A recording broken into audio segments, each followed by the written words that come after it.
So ayan, naglagay na kami ng life vest kasi hindi ka pwedeng pumunta sa dagat nang walang life vest. Sinubukan namin ang bioluminescence boat tour sa Los Arcos Island sa Puerto Vallarta, Mexico.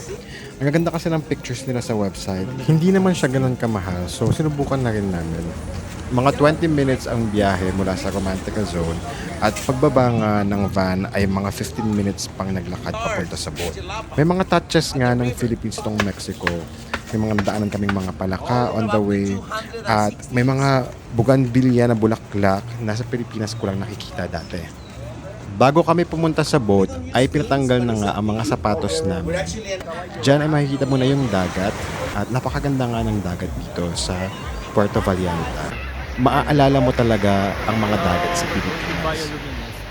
Itong mga kasama namin sa boat ay galing sa iba't ibang bansa. Siyempre may mga galing sa US, may galing sa Canada, may galing sa Australia, may galing sa Mexico City, at siyempre hindi nagpatalo ang mga Philippine representatives. Isang oras itong biyahe na to at napakaganda ng mga islands na madadaanan papunta sa bioluminescence site. Building, right, or something. Yeah, it's just natural formations. See all these layers right there? All these were under the water before, and after some tectonic move, they just emerged from the bottom of the sea. Ay, ang ganda nga. Sabi sa'yo. Kita mo yung tubig. Ay, ang ganda. Sa isa sa mga isla ay may nakita pa kami nagpapakasal. Okay, somebody wants to jump in the water? Yung iba namin kasamahan sa tour ay nag-swimming na dito sa isang island. Kaya may gusto lang namin magpa-picture. Nung simula ay ayaw pa namin magpabasa.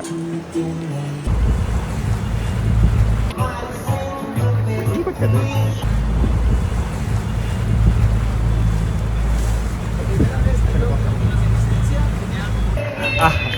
Tapos yan, dumiretso na kami after that doon sa isa pang spot papunta sa bioluminescence. Pagbaba nung araw, doon mo na pala makikita yung bioluminescence. Tumingin ka. Medyo ano na, mababa na yung ilaw. So ayan, naglagay na kami ng life vest kasi hindi ka pwedeng pumunta sa dagat nang walang life vest. Actually, sobrang ganda nung scene, kaso lang sobrang low light. Overall, maganda yung experience at maganda, memorable. So this is highly recommended. Ayan. Ano gusto mo ang background yung ano? Wala, hindi mo makikita eh. Labot na talaga.